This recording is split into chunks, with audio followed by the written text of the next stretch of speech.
Hello students, आप सभी का एक बार फिर स्वागत है। आज देखिए मैं शुरुआत करूंगा विविध प्रश्नावली का सेकंड पार्ट। शायद 5 क्वेश्चंस मैंने आपको इससे पिछले पार्ट में बताए थे। इससे आगे के जो क्वेश्चंस हैं वो मैं आपको इस वीडियो में बताऊंगा। उनमें देखिए जो सबसे पहला क्वेश्चन है 6 क्वेश्चन। चलिए मैं एक बार पढ़ देता हूं जो क्वेश्चन हमें दिया हुआ है। 6 क्वेश्चन में देखिए ये दिया हुआ है दो फलन। पहला फलन देखिए एफ दे रखा है एन से लेके जेड पर जो परिभाषित है, यानी उसका जो प्रांत है वो प्राकृतिक संख्याओं का समुच्चय है और जो उसका सह प्रांत है वो पूर्णांकों का समुच्चय है। पूर्णांक मतलब जिसमें देखिए माइनस के भी होंगे, प्लस के भी होंगे, जीरो भी होगा। ये पहला फलन है। और एक दूसरा फलन देखिए जो दे रखा है जी फलन, वो जेड से जेड पर ही परिभाषित है, यानी उसका जो प्रांत है वो पूर्णांकों का समुच्चय है और जो उसका सह प्रांत है वो भी पूर्णांकों का ही समुच्चय है। ये दो फलन देखिए हमें इसके उदाहरण देने हैं, इन्होंने खुद नहीं दिए, हमें ऐसे दो फलनों के उदाहरण देने हैं जिनके प्रांत और सह प्रांत तो हमें पता है, लेकिन वो खुद फलन हमें नहीं पता है, वो हमें खुद बताने हैं ऐसे कौन से हो सकते हैं और जो इस प्रकार हो कि GOF यानी फलन का जो फलन है संयोजन फलन, दो फलनों का जो संयोजन है जो उसमें दे रखा है GOF, वो तो एक एक हो लेकिन G एक एक ही नहीं हो। जो पहला फलन है देखिए GOF, वो तो एक एक ही हो, परंतु ये जो जी फलन है ये खुद एक एक ही नहीं हो, यानी ये बहु एक ही हो। ये जो जी फलन है एक एक ही नहीं होने का मतलब है ये कैसा होगा, बहु एक ही। अब देखिए सबसे पहले चलिए मैं बहु एक ही फलन का एक उदाहरण ले लेता हूं। मैंने शायद आपको इससे पिछले वीडियो में भी ये बात बताई थी। कुछ फलन ऐसे होते हैं जो एक एक ही नहीं होते, वो बहु एक ही होते हैं अगर उनका प्रांत पूर्णांकों का समुच्चय है या वास्तविक संख्याओं का समुच्चय है। और ऐसे जो फलन होते हैं, मैंने आपको हिंट भी दी थी, इससे पिछली वीडियोस में मैंने हिंट दी है, जो समघात वाले फलन होते हैं एक्स की समघात वाले फलन, वो आपके बहु एक ही होते हैं, या मॉडुलस वाले फलन वो भी बहु एक ही होते हैं। ये इनकी पहचान है, क्योंकि मॉडुलस हमेशा पॉजिटिव आएगा चाहे आप नेगेटिव मान भी रख लें, और समघात का मान भी हमेशा कैसा आता है, पॉजिटिव, चाहे आप नेगेटिव मान भी रख के देख लें। तो सबसे पहले चलिए मैं जी फलन ही लिखने की कोशिश करता हूं। माना GX बराबर, अब ये देखिए मॉडुलस भी ले सकता हूं मैं, बुक में देखिए हिंट दे रखी है GX equal to modulus x. चलिए मैं हिंट के अकॉर्डिंग नहीं करता, मैं अपनी तरफ से लेता हूं, एक समघात का फलन भी ले सकते हैं, एक्स स्क्वायर भी लिया जा सकता है, एक्स की घात 4 भी लिया जा सकता है, एक्स की घात 4 प्लस एक्स स्क्वायर, इस तरीके का भी फलन लिया जा सकता है। चलिए मैं लिख लेता हूं यहां पर एक्स की घात 4 प्लस एक्स स्क्वायर प्लस 1। चलिए मैं 1 भी ले लेता हूं। 1 मैंने इसलिए लिया, ये भी समघात है, एक्स की पावर 0, इसे हम क्या मान सकते हैं, एक्स की पावर 0 समघात है। ये समघात के जितने भी फलन होंगे ये सब बहु एक ही होंगे अगर ध्यान से देखें प्रांत उनका पूर्णांकों का समुच्चय है या वास्तविक संख्याओं का समुच्चय है। अगर वो प्राकृतिक संख्याओं का समुच्चय होगा तो ये नहीं होगा बहु एक ही, ये एक ही होगा। फिर चलिए देखते हैं, मैंने GX तो लिख लिया, एक्स की घात 4 प्लस एक्स स्क्वायर प्लस 1। ये फलन आपका, ये ध्यान से देखें GOF फलन, ये फलन आपका एक ही नहीं है, ये बहु एक ही है। मैं एक एग्जांपल भी देता हूं आपको। मान लीजिए अगर मैं यहां पे 1 रखता हूं तो 1 प्लस 1 प्लस 1 उत्तर 3 आएगा, और अगर -1 रखता हूं तो 1 प्लस 1 प्लस 1 तो भी 3 आएगा, यानी 1 का प्रतिबिंब भी 3 है और -1 का प्रतिबिंब भी क्या है, 3, यानी 1 भी 3 से संबंधित है और -1 भी किससे संबंधित है, 3 से। इसका मतलब ये फलन एक ही है ही नहीं, ये बहु एक ही है, एक ही ये फलन नहीं है। मैं यहां लिख देता हूं एक ही नहीं।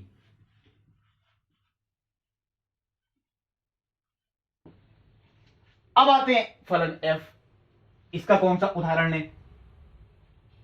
फलन f है, क्योंकि तब हमें GOF देखना है, ये एक ही नहीं हो लेकिन जो GOF फलन हो वो एक ही हो। तो फलन चलिए मैं बुक में वैसे दे भी रखा है, मैं वही मान लेता हूं, तथा fx इक्वल टू, चलिए मैंने सिंपल x ही मान लिया ताकि GOF का मान निकालना आसान पड़े, इतना टफ नहीं हो, तथा fx इक्वल टू x। आप लोग चाहें तो ये बुक का एग्जाम्पल भी ले सकते हैं, GX equal to modulus x दिया हुआ है, fx इक्वल टू x। इसके लिए देखिए कोई कंडीशन नहीं है, ये चाहे एक ही हो या नहीं हो कोई फर्क नहीं पड़ता। हालांकि ये देखिए एक ही है, क्यों? क्योंकि इसका जो प्रांत है वो प्राकृतिक संख्याओं का समुच्चय है, और प्राकृतिक संख्याएं कहां से शुरू होती हैं? 1 से। तो मैं 1 रखूंगा तो वो 1 ही आएगा, 2 रखूंगा तो वो 2 ही आएगा। ये फलन तो तत्समक फलन ही होता है। fx इक्वल टू एक्स कौन सा होता है? तत्समक फलन। इसके लिए हालांकि कोई कंडीशन नहीं थी, ये एकेकी हो या नहीं हो उससे कोई फर्क नहीं पड़ता, लेकिन कंडीशन जो थी वो एक तो इसके लिए थी कि gx ये एकेकी नहीं हो, और जो g ऑफ f हो, यानी अगर हम इसका मान निकालते हैं g ऑफ fx का मान, चलिए अब हम इसका मान भी निकाल के देखते हैं। g ऑफ fx, ये आपको मैंने देखिए मेथड बता रखा है निकालने का। जो बायां फलन है वो आपका पहले ऐसे ही रहेगा, दायां फलन वो आपका पहले ब्रैकेट में आएगा। अब देखिए आगे, ये मैंने ऐसे ही लिखा रहने दिया। fx इक्वल टू क्या है? x है, चलिए ये मान रख दिया। अब gx इक्वल टू कितना है? x की power 4 plus x square plus 1, यानी इसका जो मान आया, चलिए मैं यहां दोबारा लिख देता हूं, g ऑफ fx, ये जो फलन है इसका मान देखिए वो ये आता है, और ये फलन एकेकी है। क्यों है? ये बात भी मैं प्रूफ करके दिखाता हूं आपको। ये जो हम x के मान रखते हैं, जब g ऑफ f का मान निकालते हैं, ध्यान से देखें तो ये जो हम x के मान रखते हैं, ये दाएं वाले फलन का प्रांत होता है। दायां फलन इस समय कौन सा है? f। इसका प्रांत क्या है? प्राकृतिक संख्याएं। तो हम यहां प्राकृतिक संख्याएं ही रख सकते हैं। हम यहां कौन सी संख्याएं रख सकते हैं? प्राकृतिक संख्याएं। ये बात चलिए आप दोबारा ध्यान से देख लें, मैंने आपको पहले भी बताई थी, जब हम g ऑफ f का मान निकालते हैं तो जो x के मान रखते हैं वो दाएं वाले फलन का प्रांत होता है, और जो हमारा उत्तर निकल के आता है ये बाएं वाले फलन का परिसर होता है, यानी कि ये चीज ध्यान से देख ले। जो हम मान रखते हैं x के, यानी इस पूरे फलन का जो प्रांत होता है वो दाएं फलन का प्रांत होता है, और जो हमारा उत्तर निकल के आता है, इस पूरे फलन का जो उत्तर होता है वो बाएं फलन का परिसर होता है, यानी जो हमारा उत्तर निकल के आएगा वो पूर्णांक ही निकल के आएंगे। ये बात आप ध्यान रखें। तो अब देखिए मैं आपको प्रूव कर देता हूं, ये फलन एकेकी है। क्यों? क्योंकि हम यहां पे प्राकृतिक संख्याएं ही रख सकती हैं। मैं 1 रखूंगा तो उत्तर 3 आएगा, 2 रखता हूं उत्तर कुछ और आएगा, 3 रखेंगे कुछ और उत्तर आएगा, यानी जितने भी अवयव हैं उनके प्रतिबिंब अलग अलग ही हैं। कोई से 2 अवयव ऐसे नहीं है जिनका प्रतिबिंब समान हो। यहां थे ऐसे, क्योंकि मैं 1 रखता हूं तो उत्तर 3 आ रहा है, और -1 रखता हूं तो भी 3 आ रहा है। यहां हम माइनस रख सकते हैं, लेकिन यहां हमें नहीं रखना है, यहां सिर्फ प्राकृतिक संख्याएं ही रखनी है। इसका मतलब ये जो फलन है ये एकेकी फलन है। ये देखिए हमें ऐसे ही उदाहरण देने थे, यानी जी तो एकेकी नहीं हो, लेकिन ये जो फलन है ये एकेकी हो। आप कोई और भी ले सकते हैं, केवल x की घात 4 ले लें, केवल एक्स स्क्वायर ले लिया, मॉडुलस x ले लिया। बहुत सारे फलन है, वही फलन ऐसे होते हैं जो एकेकी नहीं होते अगर प्रांत पूर्णांकों का समुच्चय है। चलिए ये क्वेश्चन कंप्लीट हुआ। इसी तरीके का एक क्वेश्चन देखिए और है 7th। 2 फलनों के उदाहरण हमें देने हैं। जो पहला फलन है वो प्राकृतिक संख्याओं से प्राकृतिक संख्याओं के लिए ही परिभाषित है, यानी प्रांत उनका प्राकृतिक संख्याओं का समुच्चय है, और जो सह प्रांत है वो भी प्राकृतिक संख्याओं का समुच्चय है। और जो दूसरा फलन है जी, उसके लिए भी यही सेम कंडीशन, प्राकृतिक संख्याओं से प्राकृतिक संख्याओं के लिए परिभाषित। अब हम इनका उदाहरण कैसे लेते हैं, हमें अभी इस क्वेश्चन में क्या करना है, चलिए एक बार पढ़ देता हूं। 2 फलनों के उदाहरण दीजिए जो इस प्रकार हों कि GOF आच्छादक हो किंतु F आच्छादक नहीं हो। यानी ये फलन हमें ऐसा लेना है जो आच्छादक नहीं हो, इसके लिए कोई कंडीशन नहीं है। ये फलन आच्छादक नहीं हो, लेकिन जो GOF यानी 2 फलनों का जो संयोजन निकालें वो आच्छादक हो। और ये फलन भी ऐसा लेना है कि इसका प्रांत प्राकृतिक संख्याओं का समुच्चय है, और जो इसका सह प्रांत है वो भी प्राकृतिक संख्याओं का समुच्चय है। और ये ऐसा फलन लेना है जो आच्छादक नहीं हो। आच्छादक नहीं हो का मतलब देखिए क्या होता है, इसमें कोई ना कोई एक ऐसा अवयव हो रह जाएगा, कम से कम एक अवयव तो ऐसा रह जाएगा जो इधर से संबंधित होगा ही नहीं। चलिए मैं मान के देखता हूं। वैसे देखिए बुक में एग्जाम्पल आपको दे रखा है, माना fx equal to x plus 1। हालांकि इन्होंने देखिए हिंट दिया है, केवल मैं आपको समझाता भी हूं। मैं x प्लस 2 भी ले सकता हूं, x प्लस 3 भी ले सकता हूं, वो भी तब भी ठीक आ सकता है। चलिए पहले मैं आपको इससे ही समझा देता हूं। माना fx equal to x plus 1। अब आप लोग यही सोचेंगे ये फलन आच्छादक है या नहीं। ये चलिए मैं आपको रिवीजन के लिए बता देता हूं, ये एकेकी भी है या नहीं। हालांकि इसकी जरूरत तो नहीं पड़ेगी, प्राकृतिक संख्याएं ही प्रांत हैं, यानी मैं 1 2 3 रख सकता हूं। 1 रखता हूं उत्तर 2 आएगा, 2 रखता हूं उत्तर 3 आएगा। मैं देखिए एक बार आपको हिंट से बताता हूं, मान लीजिए इस तरह प्रांत में आपकी देखिए ये सब संख्याएं हैं, और सह प्रांत इसमें भी देखिए आपकी ये सब संख्याएं हैं।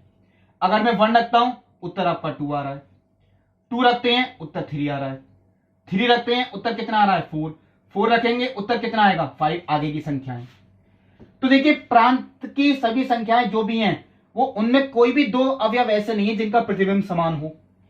1 का संबंध 2 से है, 2 का संबंध 3 से है, 3 का संबंध 4 से है, सबके संबंध अलग अलग संख्याओं से ही है। यानी कोई भी दो संख्याएं ऐसी नहीं है जिनका संबंध समान संख्याओं से हो। तो ये इसी बात को प्रूव करता है कि ये फलन एकेकी है। हालांकि हमें देखना नहीं था, ये मैंने आपको बता दी हिंट की बात, ये फलन एकेकी ही है। अब मुझे देखना है कि ये फलन आच्छादक है या नहीं। ये फलन देखिए आच्छादक, सह प्रांत से हम देखते हैं चीज। सह प्रांत में एक भी संख्या अगर ऐसी है जो प्रांत से संबंधित नहीं है तो यह फलन आच्छादक नहीं होगा। यहां क्लियर दिखती है 1 संख्या ऐसी है जो इधर से संबंधित है ही नहीं। यानी 1 एक ऐसी संख्या है, y का मान देखिए, y के मान होती हैं ये x के मान, तो y इज इक्वल टू 1 के लिए x का कोई भी मान संभव नहीं है। इसका मतलब ये फलन आच्छादक नहीं है, ये फलन आच्छादक नहीं है। ये मैंने आपको देखिए एग्जाम्पल से बताई बात। मैं चलिए आपको ये प्रूव करके दिखाता हूं। y is equal to f x, यहां भी आप प्रूव कर सकते थे ये एकेकी नहीं है। कैसे, मैं इसके आगे देखिए लिख देता हूं, g1 इज इक्वल टू 3 और g-1 वो भी इज इक्वल टू 3 है। ये बात जो मैं बोल रहा था चलिए मैंने अब लिख के दिखा दी, इससे सिद्ध होता है ये फलन एकेकी नहीं है। लेकिन ये फलन एकेकी है, एकेकी है, इससे कोई फर्क देखिए आपको नहीं पड़ेगा, ये एकेकी है। ये हम सिद्ध कर सकते हैं G O F x1 is equal to G O F x2। चलिए मैं ये भी आपको पूरा करके दिखाता हूं। अगर आप लोग देखिए ये कहते हैं कि इसे भी पूरा, इसके लिए तो देखिए सिद्ध हो गई ये बात, ये एकेकी नहीं है। चलिए मैं अभी आपको ये क्वेश्चन ही करके दिखा रहा हूं, हम ये सिद्ध भी कैसे करें। ये देखिए 1 का संबंध भी 3 से, -1 का भी 3 से, इसका मतलब फलन एकेकी नहीं है। लेकिन ये आच्छादक, ये फलन एकेकी है। इसके लिए हमें क्योंकि यहां प्राकृतिक संख्याएं रखनी है, तो यही चीज जो हम कल तक पिछले वीडियो में जो मैंने आपको बताया था, हम ये इसी तरीके से मानेंगे।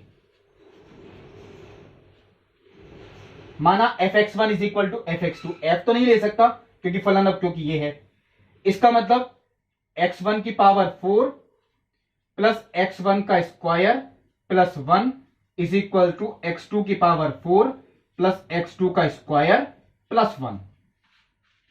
1 से 1 कैंसिल आउट हो गया। अब इसे कैसे सिद्ध करें, ये मैंने माइनस में ले लिया, x1 की पावर 4 माइनस x2 की पावर 4, ये मैंने एक साथ लिखे हैं, उसकी एक वजह भी आपको बताऊंगा अभी, और x1 का स्क्वायर माइनस x2 का स्क्वायर इक्वल टू 0, यानी इन दोनों को मैंने इधर ले लिया बाएं पक्ष में। अब इसे कैसे सिद्ध करें, ये वर्गांतर का सूत्र है, ए स्क्वायर माइनस बी स्क्वायर, ए प्लस बी और ए माइनस बी,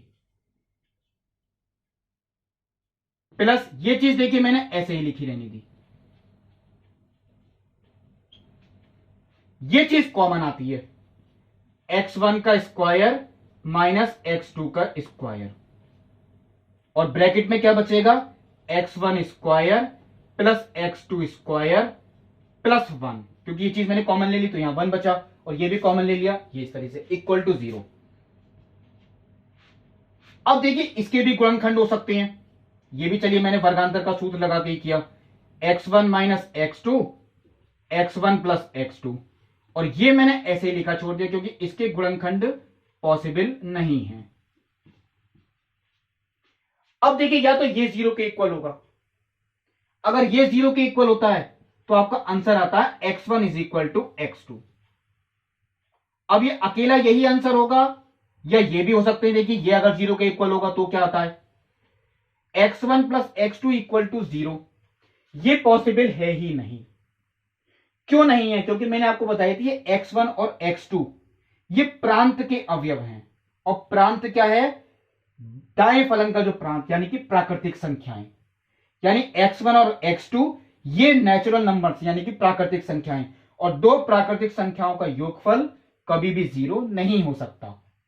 यानी ये चीज जीरो नहीं हो सकती, और ना ही ये चीज जीरो हो सकती है, क्योंकि प्राकृतिक संख्याओं का वर्ग वो धनात्मक होगा, तो ये चीज हमेशा पॉजिटिव आएगी, ये भी कभी जीरो नहीं हो सकती। उत्तर आपका केवल यही बचा, और यही मुझे सिद्ध करना था कि जी एक है कि नहीं है, लेकिन जो ये फलन है ये आपका एक है कि हो।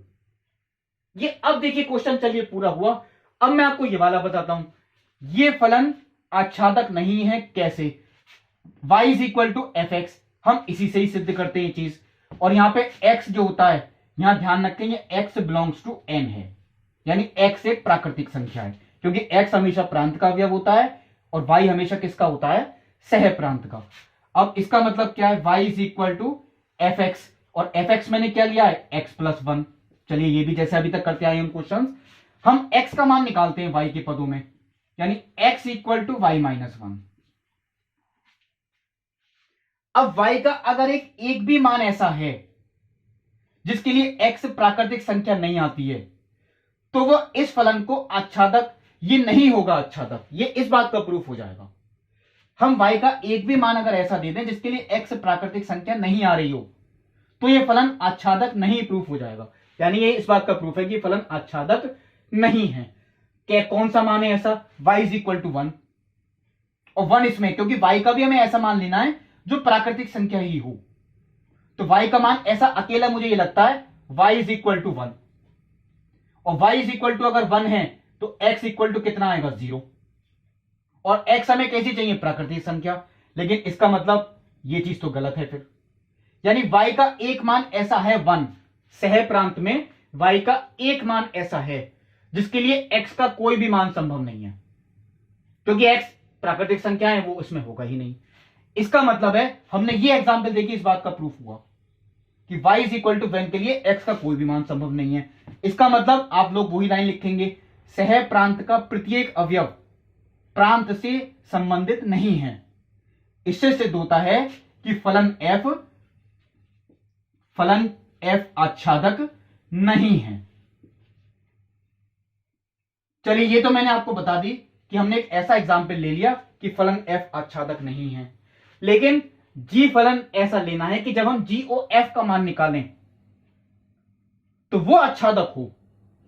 इसके खुद के लिए कोई कंडीशन नहीं है, ये आच्छादक है या नहीं, कोई कंडीशन नहीं है, लेकिन g और f जो फलन हो, यानी दो फलनों का संयोजन, वो आच्छादक हो।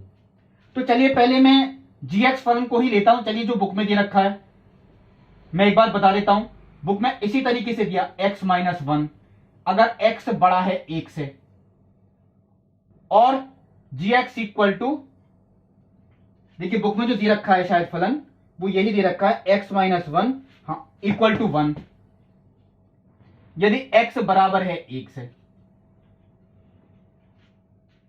यानी x का मान एक से बड़ा है तो हमें ये लेना है, और x का मान अगर एक के इक्वल है तो हमें ये लेना। इसके लिए कोई कंडीशन नहीं है, ये एकाकी हो या नहीं हो कोई फर्क नहीं पड़ेगा, ये आच्छादक है या नहीं है कोई फर्क नहीं पड़ेगा। हालांकि चलिए मैं आपको बता देता हूं कि एकाकी है या आच्छादक किस तरीके का है। x का मान अगर एक है तो gx का मान, तो वन का संबंध तो वन से ही है। अब मैं अगर इसका मान टू पे निकालूं तो टू तो इसमें आएगा, तो टू माइनस वन कितना हो गया? वन, तो टू का संबंध भी किससे है? वन से, वन का संबंध भी वन से, टू का संबंध भी वन से, तो इसका मतलब ये फलन एकाकी नहीं है, बहुएकी है। ये मैं आपको केवल बता रहा हूं, इसके नीचे कोई जरूरत नहीं पड़ेगी, ये एकाकी नहीं है, ये फलन कैसा है? बहुएकी। अब ये आच्छादक भी है या नहीं, चलिए ये भी देख लेते हैं। वन का संबंध भी वन से है, टू का संबंध भी वन से है, थ्री का संबंध किससे है? टू से, फोर का संबंध किससे है? थ्री से, फाइव का संबंध किससे होगा? फोर से, यानी सह प्रांत की जितनी भी संख्याएं हैं सबका संबंध है, सभी का संबंध है। वन और टू का संबंध वन से था, देखिए, थ्री का संबंध वो टू से था, फोर का संबंध वो थ्री से था, फाइव का संबंध फोर से था। सह प्रांत का प्रत्येक अवयव प्रांत से संबंधित है। इसका मतलब ये फलन एकाकी नहीं था, ये बहुएकी है, लेकिन ये आच्छादक है। हालांकि इसकी कोई जरूरत नहीं थी, मैंने आपको केवल समझाई। अब आती है बात इसके निकालने की, g ऑफ एफ एक्स का मान। अब g ऑफ fx का मान निकालें। चलिए g of fx equal to, सबसे पहले जो मैंने आपको बात बताई थी, बायां फलन जो होगा वो आपका बाईं तरफ ही रहेगा, केवल दायां फलन वो आपको अंदर ब्रैकेट में लेना है। अब fx इक्वल टू देखिए हमें कितना दिया है, fx इक्वल टू कितना है x प्लस 1, तो ये हो गया gx प्लस 1। ये बात, अब आप एक बात और सोचेंगे, फिर बताता हूं रिवीजन के लिए। जब हम इस तरीके का फलन निकालते हैं तो जो इसका प्रांत होता है वो दाएं फलन का ही प्रांत होता है। ये बात आप ध्यान रखें, दायां फलन जो होगा उसका जो प्रांत होगा वही इस पूरे फलन का प्रांत होगा। तो दायां फलन इस समय देखिए कितना है f, और f का प्रांत क्या है, प्राकृतिक संख्याएं। यहां हम प्राकृतिक संख्याएं ही रख सकते हैं। यहां हम कौन सी संख्याएं रखेंगे, प्राकृतिक संख्याएं। इसका मतलब अगर मैं 1 रखता हूं तो उत्तर आपका कितना आएगा 2, और 2 रखता हूं उत्तर कितना आएगा 3। अब देखिए मान लीजिए मैं 1 भी रखता हूं, मान लीजिए अगर मैंने क्या रखा 1, तो ये fx का मान वो कितना होगा 2, तो ये चीज आपकी 2 होगी। अगर मैं 1 रखता हूं तो ये 1 प्लस 1 कितना हो गया 2। दोबारा देख लें, मैंने सबसे पहले स्टार्ट किससे किया 1 से। अगर मैं 1 रखता हूं तो ये जो ब्रैकेट का मान है 1 प्लस 1 कितना आ रहा है 2। अब हम फलन g का मान निकालेंगे 2 पे, और वो कितना आएगा 2 माइनस 1 यानी 1। कितना आएगा वो 2 माइनस 1 यानी कि 1। यानी इस फलन का जो मान निकलेगा, ध्यान रखें, वो आपका इसी ब्रैकेट से ही निकलेगा। क्यों निकलेगा, क्योंकि देखिए जो x का मान है, मैं यहां आपको लिख के बताता हूं, ये जो x का मान है ये प्राकृतिक संख्या है, और प्राकृतिक संख्या वो 1 के इक्वल भी हो सकती है और 1 से बड़ी भी हो सकती है, क्योंकि वो स्टार्ट ही 1 से होती है। अगर x का मान 1 से बड़ा है या 1 के इक्वल है, तो ये जो x प्लस 1 का मान है, मैं दोनों तरफ 1 जोड़ देता हूं, कितना हो गया x प्लस 1, इधर भी 1 जोड़ दिया, ये बड़ा होगा या बराबर होगा 2 से। यानी ये जो संख्या है आपकी, देखिए मैं अंडरलाइन कर रहा हूं, या तो ये 2 होगी या ये 2 से बड़ी होगी। अगर ये 2 भी है तो 2 देखिए वो इसमें ही आएगी, और अगर 2 से बड़ी है तो भी वो इसमें ही आएगी। इससे तो देखिए कोई मतलब ही नहीं रहा फिर हमारा, ये तो सिर्फ फलन परिभाषित करने के लिए दिया गया। हमारा जो इसका मान निकलेगा वो इसी से ही निकलेगा, क्योंकि ये तब परिभाषित है जब x का मान बड़ा है 1 से, और ये संख्या देखिए आपकी 1 से बड़ी ही है, क्योंकि वो 2 हो सकती है या 2 से बड़ी। इसका मतलब है अगर मैं इसका मान निकालता हूं gx का मान, तो ये देखिए gx का मान, x का मान, अगर मुझे x का मान रखना होता है यहां पर, तो मैं यहां भी x का मान रखता हूं। अगर मैं 2 पे निकालता हूं तो यहां 2 रखा, यहां 3 रखता हूं तो यहां पे रखना पड़ता है। इसका मतलब अगर मुझे इसका मान निकालना है तो मुझे यहां रखना पड़ेगा x प्लस 1, gx हमें इसे x की तरह मानना है, तो ये मैं x की जगह रख दूंगा, यानी x प्लस 1 माइनस के 1 से 1 कैंसिल आउट हो गया, ये हो गया x। इसका मतलब है इस फलन का मान वो x के इक्वल आया, यानी हम x का कोई भी मान रखें उत्तर वही आएगा। तो एक तत्समक फलन का उदाहरण हुआ। कौन से फलन का, तत्समक फलन का उदाहरण, क्योंकि मैं कोई भी संख्या रखूं उत्तर वही आ रहा है। मान लीजिए मैं 1 रखता हूं तो उत्तर 1 आएगा, 2 रखता हूं तो उत्तर 2 आएगा, 3 रखता हूं उत्तर 3 आएगा।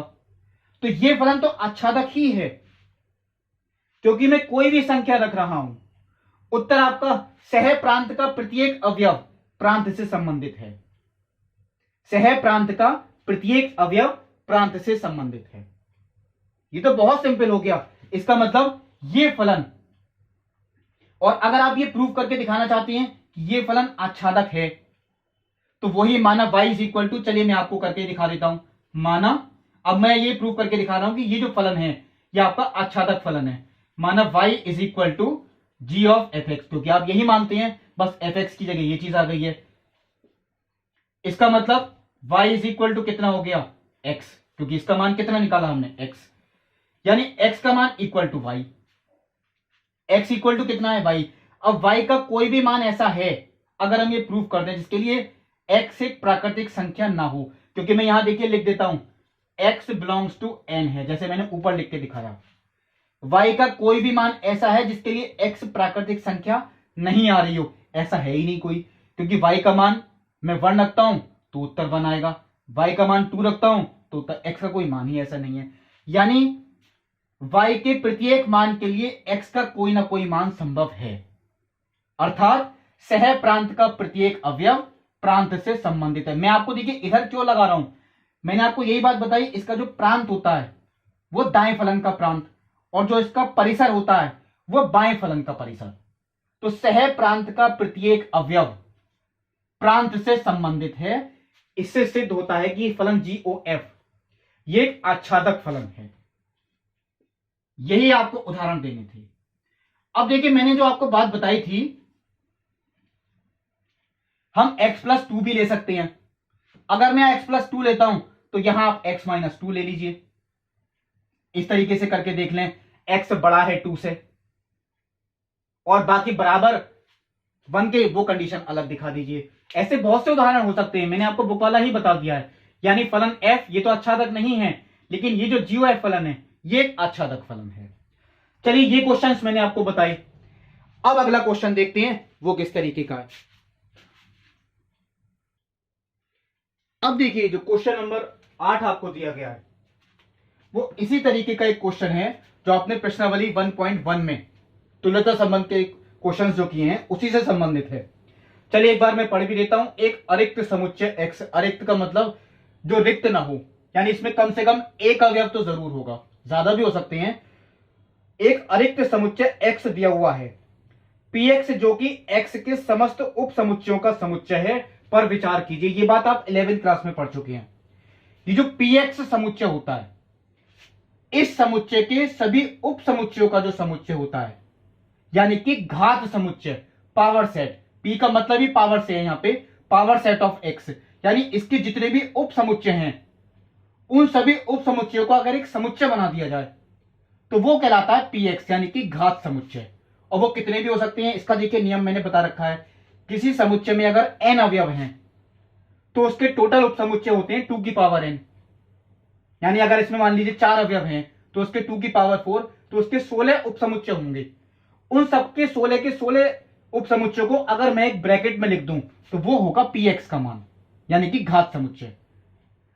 उसी से दो संबंधित दो उप समुच्चय यहां पे a और b हैं, यानी इसके जितने भी उप समुच्चय होंगे उसके कोई से दो उप समुच्चय ले लिए, मान लीजिए a और b, और ये एक दूसरे से इस प्रकार संबंधित है कि जो बायां वाला उप समुच्चय है वो दाएं वाले उप समुच्चय का उप समुच्चय है, यानी a is a subset of b, a is a subset of b, यानी एक दूसरे से तभी संबंधित हैं जब बायां वाला समुच्चय दाएं वाले समुच्चय का उप समुच्चय हो। यानी a के जितने भी अवयव हैं वो सबके सब अगर b में हैं, यानी a is a subset of b, अगर ये कंडीशन है तो ये एक दूसरे से संबंधित हैं, जहां a और b वो इसी के उप समुच्चय हैं।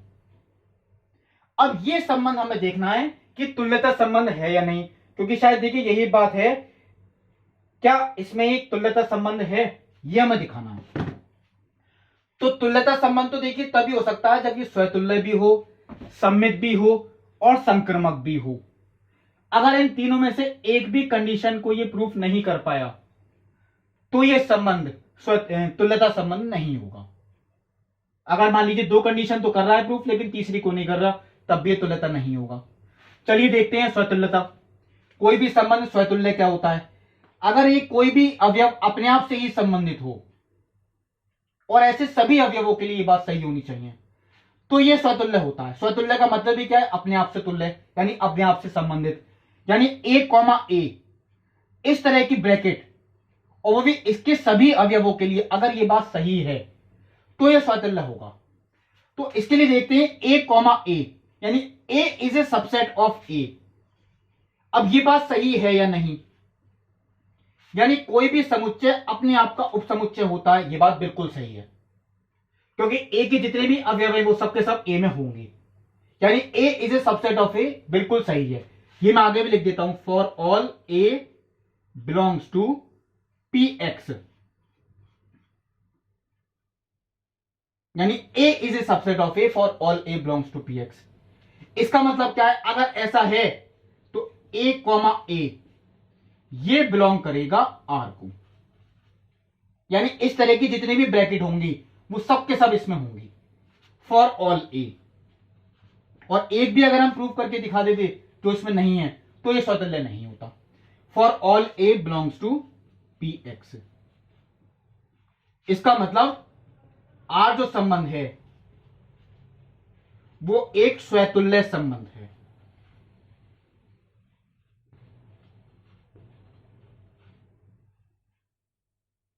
चलिए ये बात प्रूफ हुई, आर एक स्वतुल्य संबंध है। अब आते हैं सम्मितता पे। सम्मितता का मतलब है अगर ये ए कॉमा बी इस प्रकार का जो युग्म है ये संबंध आर में है तो इसका विपरीत बी कॉमा ए भी होना चाहिए। अगर ए कॉमा बी इसमें है तो बी कॉमा ए भी होना चाहिए, और अगर ऐसा नहीं है तो प्रूफ करके दिखाएं, फिर ये सम्मित नहीं होगा। चलिए देखते हैं। माना ये हम खुद मानते हुए चलेंगे A comma B belongs to R. ये हम मानते हुए चल रहे हैं कि माना ए कॉमा बी इसमें है संबंध आर में, माना A comma B belongs to R. ये तभी पॉसिबल है, अगर ये संबंध देखिए इसमें है तो ये तभी पॉसिबल है जब ए सबसेट होना चाहिए बी का, यानी कि A is a subset of B. क्योंकि ये तभी पॉसिबल होगा अगर कोई भी पेयर आर में है तो वो कंडीशन को जरूर प्रूव करेगा। अब अगर ए सबसेट है बी का तो बी भी सबसेट होगा ए का? नहीं होगा। बी तो फिर सुपर सेट होगा, यानी कि अधिसमुच्चय। अगर ए के सभी अवयव बी में हैं तो ए तो हो सकता है छोटा हो, बी में ज्यादा हो, तो बी के तो सारे अवयव ए में हो, ये कोई जरूरी नहीं। आप लोग जानते भी हैं, इतना कर भी चुके हैं, B is not a subset of A, क्योंकि बी में तो शायद ज्यादा ही अवयव होंगे, ए में कम होंगे, ऐसा नहीं हो सकता। यानी B is not a subset of A. और अगर ऐसा नहीं है तो इसका मतलब ये पेयर, ये संबंध आर में होगा ही नहीं, क्योंकि ये इसका उपसमुच्चय ही नहीं है, और अगर ये नहीं है तो ये पेयर इसमें होगा ही नहीं। आगे भी लिख देता हूं, for all A comma B belongs to R. और अगर हम ये प्रूव करके दिखा दें कि ए कॉमा बी तो है संबंध में लेकिन बी कॉमा ए नहीं है, तो इसका मतलब आर सम्मित नहीं है, संबंध आर सम्मित नहीं है। तो अगर ये सम्मित नहीं है तो ये तुल्यता संबंध नहीं हो सकता। यानी अगर आपसे पूछ रहे हैं कि तुल्यता संबंध है या नहीं, तो अगर आप केवल ये वाला पार्ट भी प्रूव करके दिखा दें कि जब ये सम्मित ही नहीं है तो ये तुल्यता संबंध हो ही नहीं सकता, आप ना करके दिखाएं। मैं तब भी आपको देखिए पूरा ही करके दिखा रहा हूं, थोड़ा रिवीजन हो जाए आपका। स्वतुल्य मैंने बता दिया, सम्मित बताया। अब आती है संक्रमकता की बात। संक्रमकता में चलिए मैं आपको यहां पे पहले लिख देता हूं एक बार। माना ए कॉमा बी तथा B comma C belongs to R. ये भी हम मानते हुए चलेंगे कि दो संबंध ऐसे हैं, ए बी भी आर में है और बी सी भी आर में है। हमें अगर ये प्रूव करके दिखाना है कि संक्रमक है तो ए का संबंध सी से हो, यानी ए कॉमा सी भी इसमें होना चाहिए।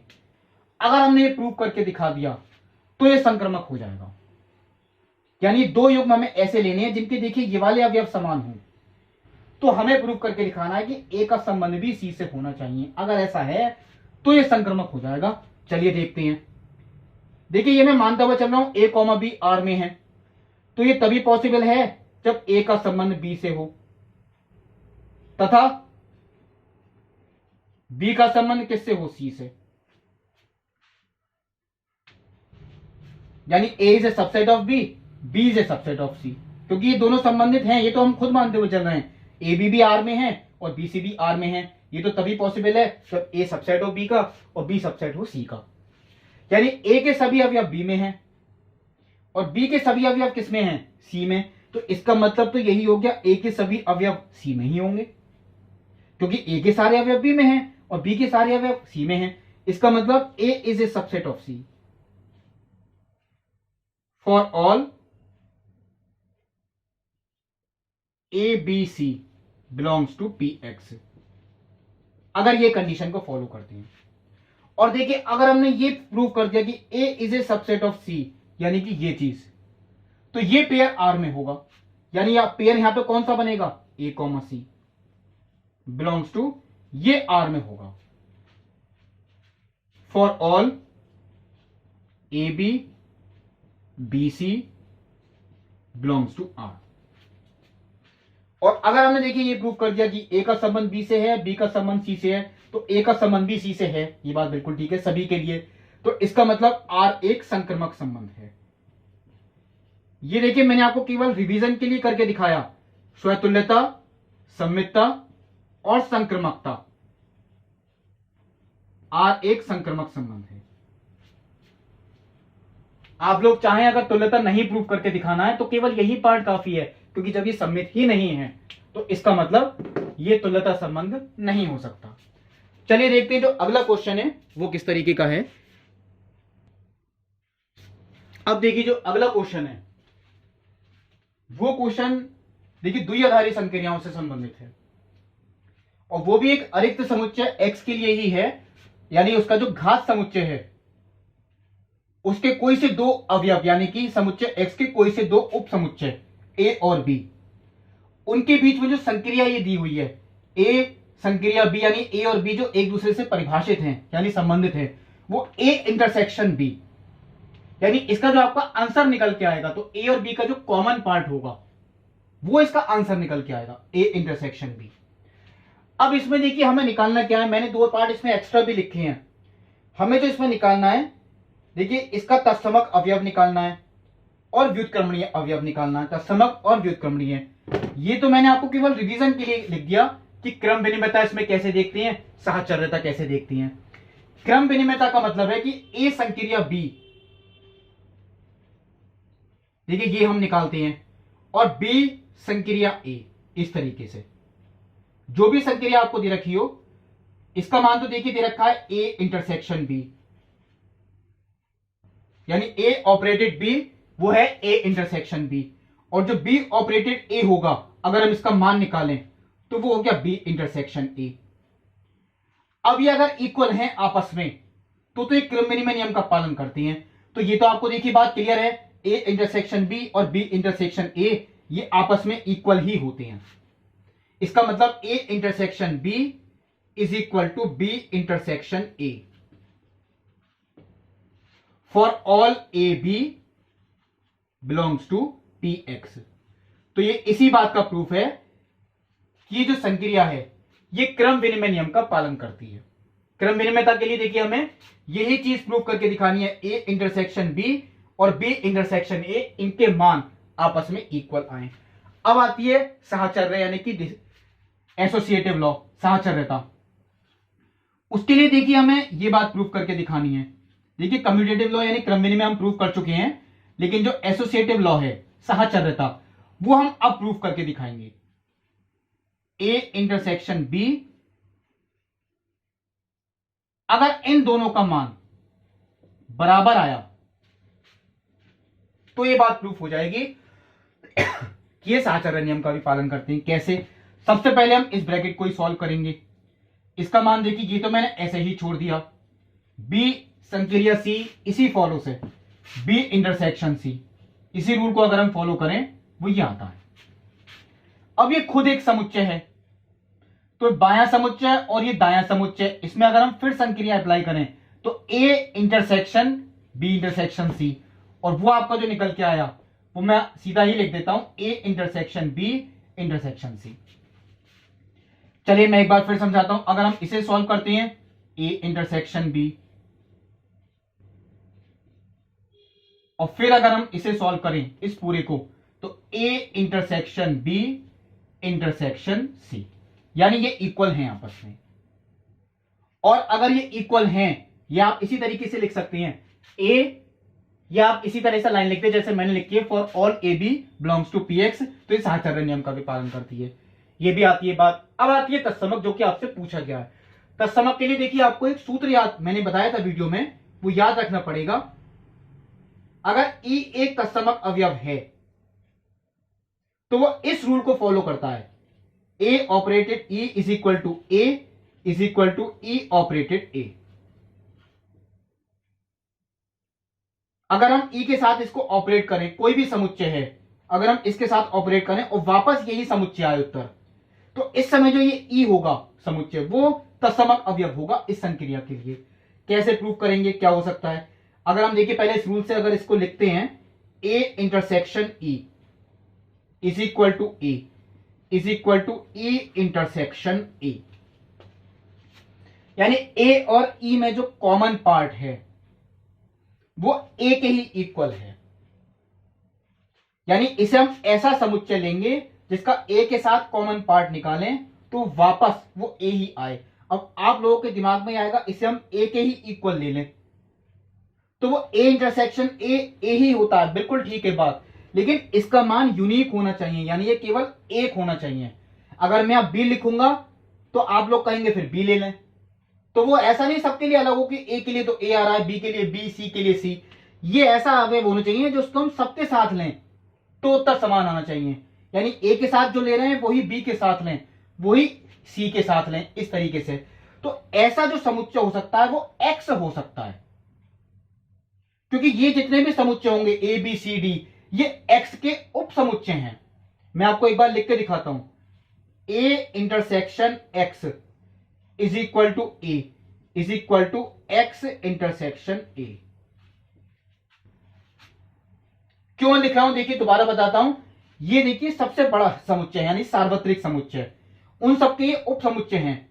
तो समुच्चय ए के जितने भी अवयव होंगे वो सबके सब एक्स में तो होंगे ही। अब मैं बी इंटरसेक्शन एक्स में लिखूंगा तो बी आएगा, सी इंटरसेक्शन एक्स लिखूंगा तो सी आएगा। यानी एक्स एक ऐसा अवयव है, यानी एक ऐसा समुच्चय है जिसका हम किसी के साथ भी कॉमन पार्ट ले लें वो खुद वही समुच्चय आएगा। इसका मतलब जो इसका तत्समक अवयव है वो एक्स हुआ, तत्समक अवयव वो हो गया समुच्चय एक्स। यानी ये अकेला एक ऐसा समुच्चय है जिसका हम किसी के साथ कॉमन पार्ट ले लें आपका वही समुच्चय कॉमन निकल के आएगा। अब आते हैं व्युत्क्रमणीय अवयव। इसका भी मैंने आपको फॉर्मूला बताया था। व्युत्क्रमणीय के लिए पहले आप चाहे सूत्र लिख ही लिया करें। अगर ये इस कंडीशन को मैं लिखता हूं, ए को अगर हम बी के साथ ऑपरेट करें और बी को ए के साथ ऑपरेट करें और हमारा उत्तर जो निकल के आए वो तत्समक अवयव निकल के आए, तो इस कंडीशन में ये एक दूसरे के व्युत्क्रम होती हैं। यानी ए का व्युत्क्रम बी होगा और बी का व्युत्क्रम क्या होगा, ए। मैं आपको देखिए एक बार लिख के दिखा देता हूं। अगर मैं इसको लिखता हूं ए इंटरसेक्शन बी, और ये हम निकाल चुकी हैं, तत्समक अवयव ई है और ई का मान कितना है, एक्स। यानी ई की जगह मैंने क्या लिख दिया, एक्स। मैं यहां लिख देता हूं तत्समक अवयव E is equal to X. यह आपका उत्तर था। अब इसका मतलब ऐसे कौन से समुच्चय हो सकते हैं। अब ये सभी के लिए बात सही होगी ऐसा तो नहीं है कि ए और बी का जो कॉमन पार्ट हो वो एक्स के इक्वल हो। क्यों? क्योंकि एक बात ध्यान रखें, ये तत्समक अवयव है जो अभी हमने प्रूव किया वो किसके इक्वल है, एक्स के, और ये एक्स के उप समुच्चय हैं। तो इनका भी जो कॉमन पार्ट वो सबसे बड़े समुच्चय के इक्वल हो जाए, ये तो देखिए ऐसा पॉसिबल नहीं है, क्योंकि ए और बी तो खुद इसके उप समुच्चय हैं, उनका भी कॉमन पार्ट किसके इक्वल, एक्स के। ऐसा तो मुश्किल है। शायद इसमें एक्स के इक्वल ही तभी हो सकता है, ये एक्स के इक्वल देखिए कब हो सकता है, जब ए का मान भी एक्स हो जाए और बी का मान भी कितना हो जाए, एक्स ही हो जाए। यानी X intersection X is equal to X, और यही चीज देखिए मैंने इधर भी लिख दी। यानी एक ही कंडीशन ऐसी है जब ए समुच्चय है वो खुद एक्स ही हो, यानी सार्वत्रिक समुच्चय सबसे बड़ा, और जो बी समुच्चय है वो भी एक्स ही हो, यानी सार्वत्रिक समुच्चय सबसे बड़ा वाला, क्योंकि इन दोनों का कॉमन ही एक्स हो सकता है। तो इस संक्रिया के लिए जो व्युत्क्रमणीय अवयव हुआ वो केवल एक्स हुआ, और उसका खुद का व्युत्क्रम वो एक्स ही है, अर्थात केवल एक्स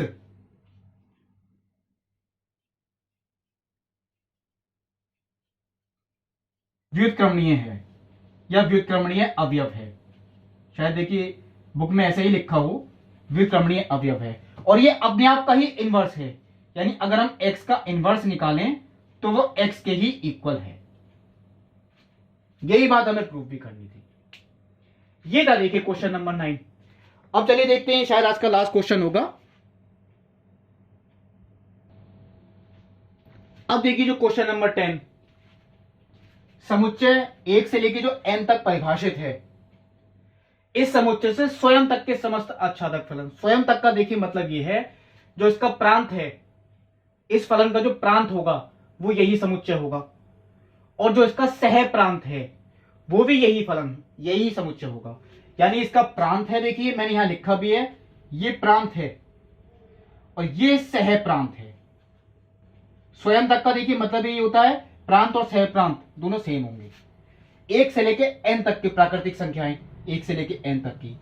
हमें ऐसे फलनों की संख्या निकालनी है जो आच्छादक हों, और आच्छादक देखिए तभी होंगे जब ये सारे के सारे अवयव इनसे संबंधित होंगे, जब ये सारे के सारे अवयव इनसे संबंधित होंगे। तो अब देखिए प्रांत में अवयवों की संख्या समान और सह प्रांत में, क्योंकि इसमें n अवयव हैं और इसमें भी कितने अवयव हैं, n। अगर प्रांत और सह प्रांत में अवयवों की संख्या समान है और एक फलन आच्छादक फलन है, तो वो तभी पॉसिबल है जब वो एकेकी भी होगा। क्योंकि अगर वो बहुएकी हो गया तो वो फिर आच्छादक नहीं हो सकता। मैं आपको बताता हूं कैसे। मान लीजिए 1 का संबंध 1 से है, 2 का संबंध भी 1 से है, फिर 3 का संबंध 2 से है। इस तरीके से करके मैं करूं तो लास्ट वाला खाली रह जाएगा, उसका संबंध किसी से होगा ही नहीं। ये बात देखिए तभी आती है अगर प्रांत और सह प्रांत में अवयवों की संख्या समान है और ये एक आच्छादक फलन हो। तो वो तभी हो सकता है जब फलन एकेकी भी हो। अगर वो फलन एकेकी है तो वो आच्छादक भी होगा। फिर अब देखिए कैसे, अब इनकी संख्या कितनी होगी कि जो आच्छादक फलन हो। मान लीजिए मैं 1 का संबंध हम किसी से भी कर सकते हैं, ये कि नहीं कि 1 से ही करें, 2 से भी कर सकते हैं, 3 से भी कर सकते हैं। तो 1 के संबंध करने के लिए मेरे पास n चॉइस है, यानी मेरे पास n संभावनाएं हैं। मैं 1 का संबंध इन n संख्याओं में से किसी भी एक संख्या से कर सकता हूं। यानी 1 का संबंध करने के लिए मैं यहां लिख देता हूं 1 के लिए मेरे पास n चॉइस है। चलिए मैंने 1 का संबंध 1 से ही किया, मान लीजिए। अब 2 का संबंध वो बाकी की संख्याओं में से किसी से करेंगे, क्योंकि अगर मैंने 2 का संबंध भी 1 से कर दिया तो फिर ये फलन आच्छादक नहीं होगा, फिर ये कैसे हो जाएगा, अंतःक्षेपी। इसका मतलब मुझे 2 का संबंध बाकी की जो बची हुई संख्याएं हैं उनमें से किसी एक संख्या से करना पड़ेगा। ये बाकी की संख्याएं कितनी बची, n-1। तो 2 का संबंध करने के लिए मेरे पास n-1 चॉइस थी। 2 का संबंध हम किसी से भी कर सकते हैं। चलिए मैंने 2 का संबंध 4 से कर दिया। अब 3 का संबंध, इन दोनों को छोड़कर बाकी की जो बची हुई संख्याएं हैं उनमें से किसी एक से करना पड़ेगा। तो 3 का संबंध करने के लिए मेरे पास कितनी संख्याएं बची, n-2। आप लोग शायद समझ भी रहे होंगे। चलिए मैंने 3 का संबंध इससे कर दिया। 4 का संबंध करने के लिए इन तीनों को छोड़कर 4 का संबंध कितने से करेंगे, n-3 से। ऐसे ही अगर हम आगे करते चले जाएं, 4 का संबंध भी कर दिया मैंने, तो लास्ट में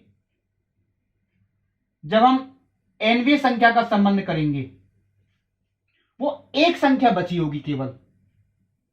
वो कितनी संख्या बची होंगी, एक, आखिरी संख्या। वो उसी से ही हमें करना पड़ेगा। यानी nवीं संख्या का जो संबंध होगा उसके लिए हमारे पास केवल एक चॉइस होगी। अब इसका मतलब क्या है, टोटल फलनों की संख्या वो हम कैसे निकालें। आप लोगों ने 11वीं क्लास में देखिए एक टॉपिक पढ़ा है, क्रमचय एवं संचय। ये क्रमचय का ही क्वेश्चन है। 1 का संबंध करने के लिए मेरे पास n विकल्प हैं, 2 का संबंध करने के लिए n-1, 3 का संबंध वो n-2 प्रकार से कर सकते हैं, 4 का संबंध n-3 प्रकार से।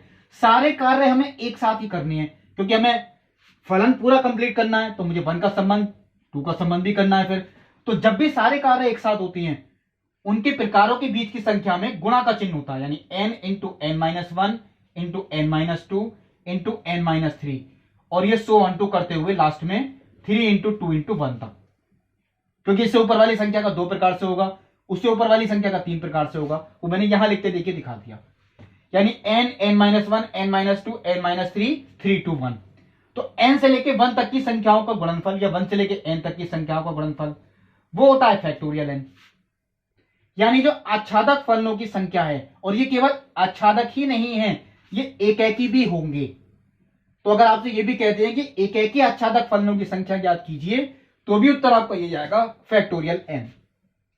ये हुआ देखिए क्वेश्चन। इसके जो आगे के क्वेश्चन से देखिए, मैंने अब चलिए आपको 5 क्वेश्चन ही बताए। इसमें होमवर्क में देखिए मैं नहीं दे रहा हूं, इसके इसके जो आगे के क्वेश्चंस हैं वो मैं आपको अगले वीडियो में बताऊंगा। तब तक के लिए नमस्कार।